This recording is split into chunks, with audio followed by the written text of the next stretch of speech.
नमस्कार, स्वागत है एक बार आपका फिर से भारत समाचार के हमारे इस खास कार्यक्रम में जो आधारित है कानाफूसी, गपशप और चर्चा पर। तो चलिए शुरू करते हैं पावर सेंटर।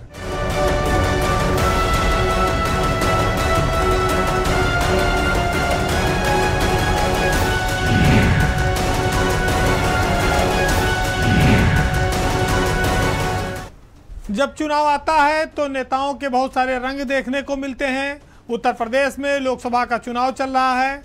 ऐसे में वोट हासिल करने के लिए नेता कोई किसी के घर में जाके कुत्ते को खिलाने लगता है, कोई मशीन में चारा काटने लगता है, कोई खेत में जाके गेहूं काटने लगता है। तमाम तरह के रंग आपको इस भीषण गर्मी में दिखाई पड़ेंगे। जो नेता तापमान बढ़ने के साथ गर्मी के दिनों में एसी से बाहर नहीं आते, अब वो खेतों में काम करते नजर आ रहे हैं, जनता के पैरों में गिरे जा रहे हैं। वोट की खातिर नेताओं ने घर बार छोड़ रखा है, गांव गिराव में पड़े हुए हैं।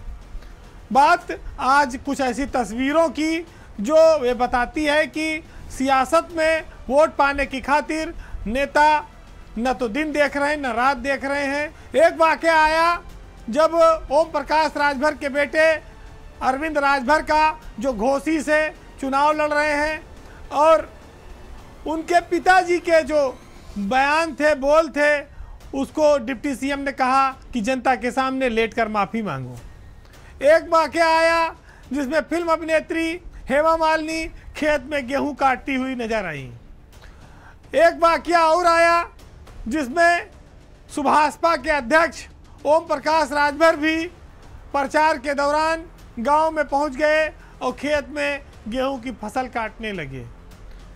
हालांकि उत्तर प्रदेश में इन दिनों गेहूं की कटाई का दौर चल रहा है, लेकिन नेता गेहूं के बहाने वोट की फसल काटने में लगे हुए हैं। वहीं कुछ ऐसे भी लोग हैं जो कट्टर मुसलमान हैं, लेकिन मंदिरों में जाकर त्रिपुर सुंदरी के चरणों में पड़े हैं। कई सारे रंग आपको देखने को मिलेंगे। छड़ी जो निशान है ओम प्रकाश राजभर का, उस निशान को लेकर अरविंद राजभर को लेटना पड़ा।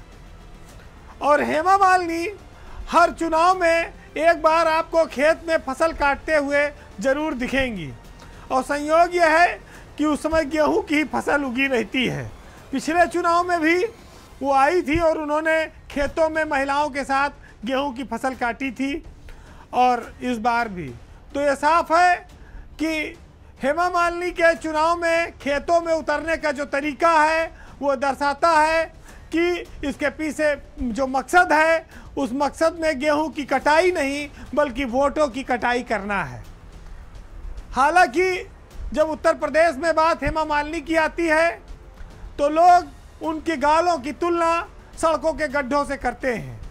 तमाम सारे नेताओं को ये बात याद आ जाती है। इस देश में बहुत बड़े बड़े नेताओं ने इस भाषण में इस्तेमाल किया है कि हम सड़कों को उनके गाल की तरह बना देंगे। हालांकि एक सतत प्रक्रिया है, कोई भी सड़क हमेशा चिकनी नहीं रह सकती जैसा नेता दावा करते हैं। सहारनपुर से इंडिया गठबंधन के प्रत्याशी हैं इमरान मसूद। इमरान मसूद इन दिनों हिंदू देवी देवताओं के मंदिरों में चुनाव जीतने के लिए मत्था टेक रहे हैं। बंगाल में त्रिपुर सुंदरी के मंदिर में उनका मत्था टेकने का एक फोटो सामने आया है, जिसके बाद बजरंग दल के कार्यकर्ताओं ने इमरान मसूद की वजह से गैर हिंदुओं का मंदिर में प्रवेश पर रोक लगाने की मांग की है। जगह जगह पोस्टर लगाए हैं। तो ये सब देखिए, चुनाव का खेल है। अगर 5 साल पे चुनाव ना आए तो नेता अपने कार से बाहर ना निकलें।